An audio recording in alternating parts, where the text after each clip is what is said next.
everyone. Welcome to No Movies in Hell. I'm Chris Geiger. I'm LaQuan Scott, and today we are reviewing The Wild Robot. Is it The Wild Robot? The Wild Robot.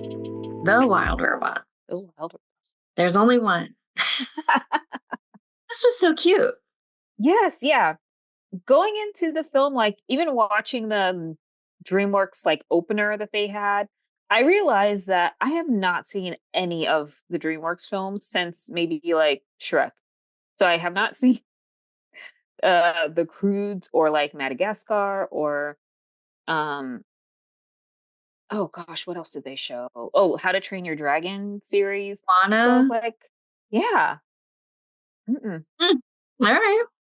So I didn't really know what to expect other than hearing that this film was really good. And I've seen like the trailers for months leading up to this. I felt like the trailers were cute, and you could tell that it was going to be cute. But it was only the first half of the story because it's like two segments. It's like the segment that focuses on her teaching The like little duckling guy. What's his name? I forget. Bill. Bill, yeah. Bill to fly. And then the second part is really her story about like what happens after he goes. And you don't really get any of that in the trailer. In the trailer, it's all about the first part. So it was funny because I knew it was like one of the things I like about children's movies is that they're short. But this was like going really fast. I was like, oh my gosh, we're running out of story here. Like she's teaching him how to fly, and we've only been watching for like a half an hour. The pacing seemed off to me because I was only expecting it to be the story about raising Bill. That's funny. And also, okay, so do you feel like, I think we've had this conversation before, that animation is synonymous with cartoons, or like animation is synonymous with being for children? I don't think that it is because I do like a lot of adult animated things like Bob's Burgers and The Simpsons and those things. But I do, when I see that it's like very family friendly, then, and it's animated, then I automatically like put it in the category of usually of things that I'm not necessarily gonna see. Okay. Like Moana 2, probably not gonna see. I probably will see it because I saw the first one. And so I need to see like what is she up against this time. And the first one is actually pretty good. Yeah, I didn't see the first one. So because when I saw it come out, I was like, don't need to see that. Wait, that was like, gosh, it must have been like 10 years ago or something. Like, was it 2012 or something that Moana came out? That would have been 12 years ago. I remember because I took my niece to see it, and at the end of the movie, she just got up to the front and started singing. I was like, oh, this is so cute. And then I'm like, oh, wait, Moana 2 comes out this Thanksgiving. So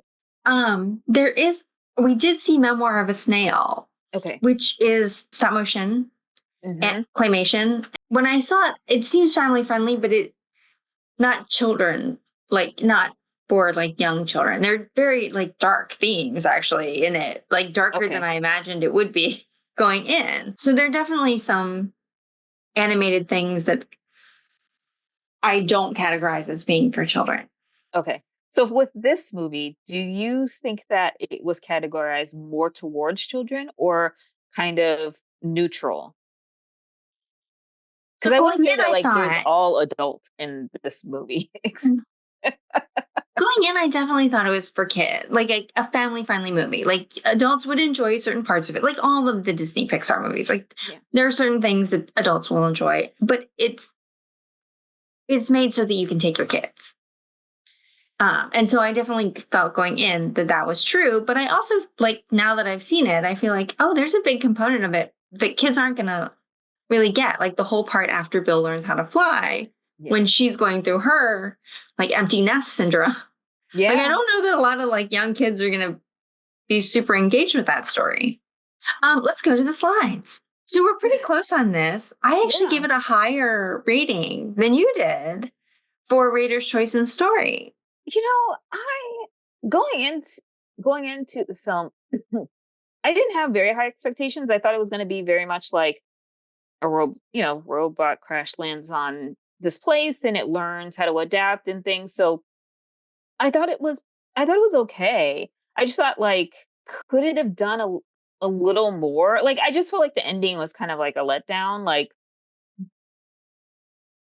really, like she's just gonna go back to her, I don't know, like the society thing instead of helping Bill or helping like the other animals and helping them rebuild, you know?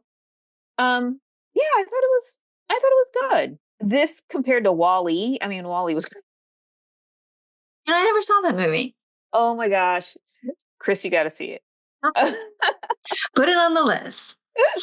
Actually, in honor of Halloween, last weekend I was like doing stuff around the apartment all day on Saturday. And so I ended up watching the new version of Salem's Lot.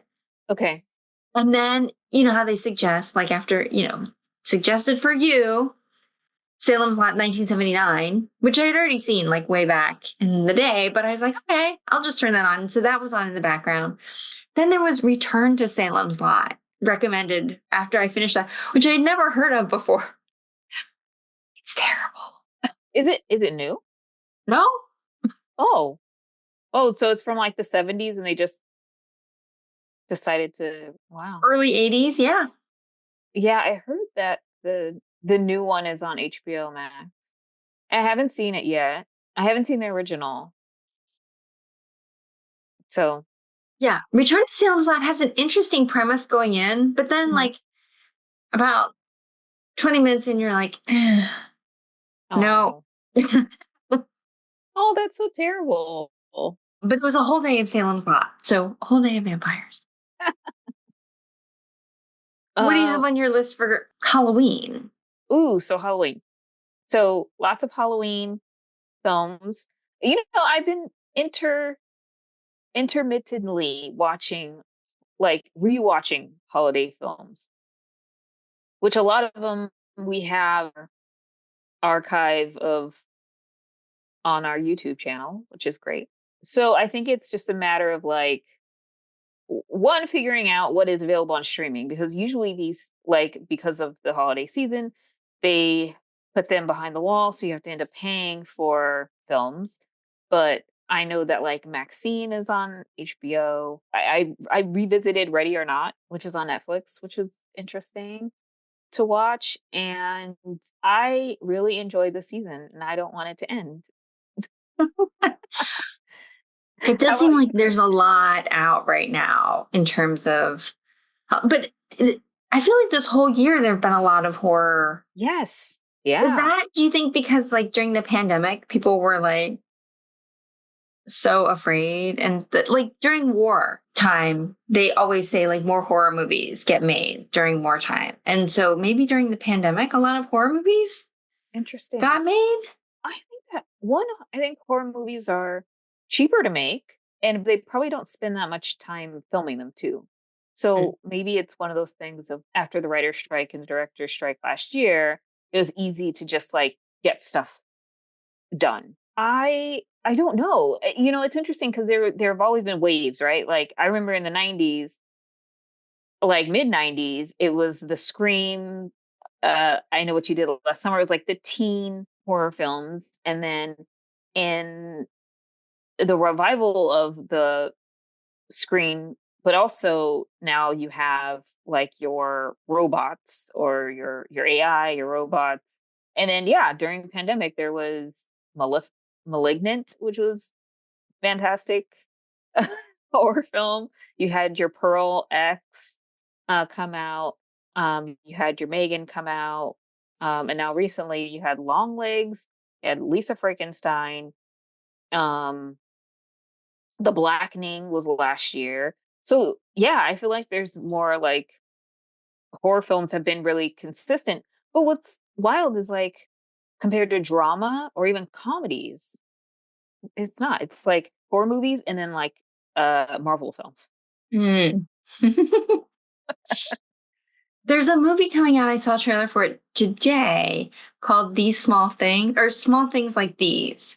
Mm. And that looks really good. It's a drama. Emily Watson is in it, who I love. And the guy from Oppenheimer, Cillian Killian Murphy? Murphy. I don't know how to say his name, I don't think.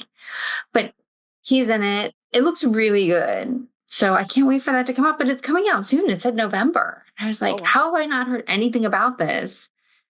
It's Does coming it look out like a festival in November. movie? I mean, it looked like it definitely could have gone to festivals, but it didn't have like the, bracketed like festival names on it. I honestly don't know. It was shocking to see it actually come out because like Ben Affleck and Matt Damon are listed as producers on it. Oh, interesting. The usual Gladiator. There's a bunch of stuff out now, small things like Goodrich, which has Michael Keaton in it. Oh. And I saw a listing for a movie. It didn't even have a image on the AMC website. It's just a poster coming soon. It says Christopher Walken is in it. I know. Yeah. So, yeah, there's a lot of interesting stuff out and more to come. So yeah, I feel like November is going to be tough with Gladiator and then like Wicked. I just feel like I can't escape Wicked, and there's a good chance I probably won't see it. You can escape. Can I? I think they have Wicked macaroni and cheese now. I don't think I'm going to see it. Like, if you don't see it, then I'm not going to see it because I have already seen. I need to see the play, actually, or the musical. That's what I've seen, so I'm good with that. Well, thanks everyone for watching, and don't forget to like and subscribe. We'll see you next time. Okay.